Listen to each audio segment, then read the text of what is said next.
डुमरी विधानसभा क्षेत्र के मैट्रिक और इंटरमीडिएट के तीनों संख्याओं में टॉप 10 में आने वाले प्रतिभाशाली छात्र छात्राओं के लिए एक प्रेरणादायी और ऐतिहासिक सम्मान समारोह का आयोजन नवाडीह स्थित विनोद बिहारी महतो स्टेडियम में किया गया।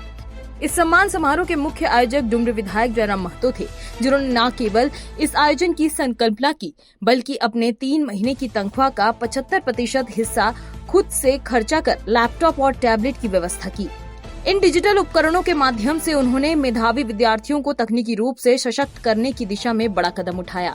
इस समारोह के मुख्य अतिथि झारखंड के राज्यपाल संतोष गंगवार थे, जिन्होंने अपने हाथों से छात्र छात्राओं को लैपटॉप व टैबलेट देकर सम्मानित किया। उन्होंने विधायक के प्रयास की जमकर सराहना की और कहा कि जयराम महतो का यह प्रयास सिर्फ एक सम्मान समारोह नहीं बल्कि शिक्षा और सामाजिक उत्तरदायित्व की जीवंत मिसाल है। सार्वजनिक जीवन में अपने लिए नहीं समाज के लिए जीना ही असली राजनीति है। राज्यपाल ने अन्य जनप्रतिनिधियों से ये भी आग्रह किया कि वह ऐसे सकारात्मक कार्यों से प्रेरणा ले और जनसेवा के लिए नए मानदंड स्थापित करें। झारखंड विधानसभा के माननीय सांसद श्री जयराम महतो जी की मैं फिर से सराहना करता हूँ, जिन्होंने हमारी जानकारी के हिसाब से अपने वेतन का अधिकांश हिस्सा प्रतिभाशाली छात्र छात्राओं में प्रोत्साहन समर्पित किया। मैं आशा करता हूँ कि आपका यह कदम अन्य जनप्रतिनिधियों के लिए भी प्रेरणा का कार्य करेगा। मेरा मानना है कि अपने लिए तो सभी जीते हैं और जो दूसरों के लिए जीते हैं उनके बाद में सार्वजनिक जीवन जीते हैं और वास्तविक इस बात से सार्वजनिक क्षेत्र में काम करने से सुख भी प्राप्त होता है। हम अपने नौजवान साथी जयराम महतो को शुभकामनाएं दें और आग्रह करने आए हैं कि अगर आप राजनीतिक क्षेत्र में हैं और सार्वजनिक जीवन बिता रहे हैं तो यहाँ पर जिम्मेदारी बहुत होती है और इसमें करना तो पहले दिन से लेकर जब तक आप सक्रिय रहते हैं आखिरी दिन तक वो करते हैं। तो आप किस प्रकार से राजनीतिक जीवन में रहते हुए सेवाएं करने का काम करते हैं। हम बहुत अधिक उपलब्धियां हैं। ये आयोजन न केवल प्रतिभाओं का सम्मान है बल्कि और ये विरोध महत्व के विचारों को करने का भी सशक्त अवसर भी है।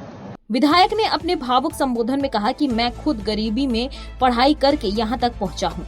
मैं जानता हूँ कि टॉपर बनने के बाद संसाधनों की कमी आगे बढ़ने में कैसे बाधा बनाती है, इसलिए यह सम्मान सिर्फ इन बच्चों का नहीं, उनके भविष्य को संवारने का एक छोटा सा प्रयास है। यह सिलसिला आगे भी जारी रहेगा। उन्होंने ये भी कहा कि धन का तीसरा रास्ता होता है दान, धर्म और विकास। कोरोना काल में हमें सिखाया है कि धन हमेशा पास नहीं रहता, लेकिन यदि वही किसी जरूरतमंद के भविष्य को बदल दे तो वही सबसे बड़ा सेवा होता है। देखिए, आज प्रतिभा सम्मान समारोह का आयोजन, क्या कहेंगे? निसंदेह मेरा मानना है कि जब तक हम लोग शिक्षा की बढ़ावा नहीं देंगे, जब तक शिक्षा को इनकरेज नहीं करेंगे, हमें लगता है कि हम उस झारखंड का निर्माण नहीं कर सकते हैं जिस झारखंड के निर्माण को लेकर किया गया। इसलिए विधायक होने के नाते ये मैं मानता हूँ कि बहुत ही छोटा सा प्रयास है, लेकिन अगर हम लोग सभी माननीय अगर छोटा छोटा प्रयास करें तो इस राज्य में एक बहुत बड़ा बदलाव आएगा। तो उसी दिशा पर मैंने एक सकारात्मक पहल करने का प्रयास किया है।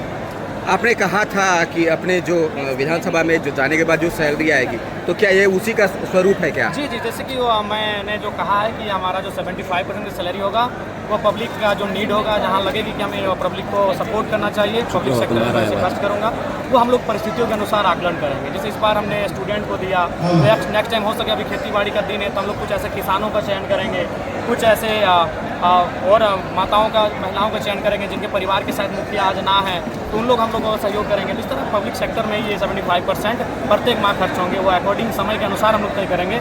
थोड़ा नीचे करना, किसका आइडिया है? और जो नहीं पास किए उनके लिए भी कुछ आपने घोषणा की? जी, मैंने घोषणा किया है कि अगर बच्चे जो मैट्रिक में, इंटर में फेल कर चुके हैं तो उनकी भी मैंने एक सूची बनाने को कहा है। और वे लोग अगर मान के चलिए आर्थिक अभाव में अगर अपनी पढ़ाई को छोड़ना चाहते हैं तो बिल्कुल वो अपने आर्थिक अभाव में पढ़ाई को ना छोड़ें, उनको भी मैं मैंने सहयोग करूंगा और उनको भी मैं प्रोत्साहित करूंगा। बच्चों को क्या संदेश देंगे? बच्चों को ये संदेश देंगे कि आप पढ़ें और पढ़कर आगे बढ़ें, क्योंकि एक सकारात्मक समाज का निर्माण करने के लिए शिक्षा का होना अति आवश्यक है, एक युवा का शिक्षित होना आवश्यक है, अथवा एक सकारात्मक समाज का निर्माण करें, इसके लिए मैं उन्हें प्रोत्साहित करूंगा। और कोई सवाल लेना है भाई? राज्यपाल की मौजूदगी आपको कितना प्रखर बना रहा था? जी निसंदेह महामहिम एक बहुत बड़े भाई आईडी नीचे लो ना, कौन है राज्य के यार? सर्वोच्च रहनुमा है, राज्य के प्रथम नागरिक हैं, तो निसंदेह उस व्यक्ति की, उस महानुभाव की उपस्थिति आपको एक सकारात्मक और ऊर्जा का संचार अपनी होता है। जयराम जी, आपने एक बड़ी लकीर खींच दी है झारखंड के अन्य विधायकों के लिए। देखिए, मेरा मानना है कि मैं बार बार कहता हूँ, आज देश की सबसे बड़ी समस्या है वो कहीं ना कहीं एक व्यक्ति का अर्थ से परिपूर्ण होना और दूसरे व्यक्ति का अर्थविहीन हो जाना, यही सबसे बड़ी समस्या है। अगर हम करप्शन पे जाते हैं तो वो भी अर्थ पे डिपेंड करता है, हम किसी चीज़ पे जाके खड़े होते हैं तो वो अर्थ पे डिपेंड करता है। जब तक आर्थिक समानता नहीं आएगी तब तक इस देश में, इस राज्य में बदलाव नहीं आएगा। तो इसीलिए हमें लगता है कि इस राज्य के कॉरपोरेट, इस राज्य के ब्यूरोक्रेट्स, इस राज्य के माननीय, उनको चाहिए कि अपना जीवन को जनता की अफोर्डिंग रखें, जनता को सुख दुख में साथ दें, तभी जाकर हम इस देश को बैलेंस कर सकते हैं। ठीक, तो ओके, थैंक यू। क्या आपके क्षेत्र के जनप्रतिनिधि भी छात्रों के भविष्य को लेकर इतने संवेदनशील है? अपनी राय में हमें कमेंट में जरूर बताएं। साथ ही हर अपडेट के लिए मुनादी लाइव को सब्सक्राइब करें।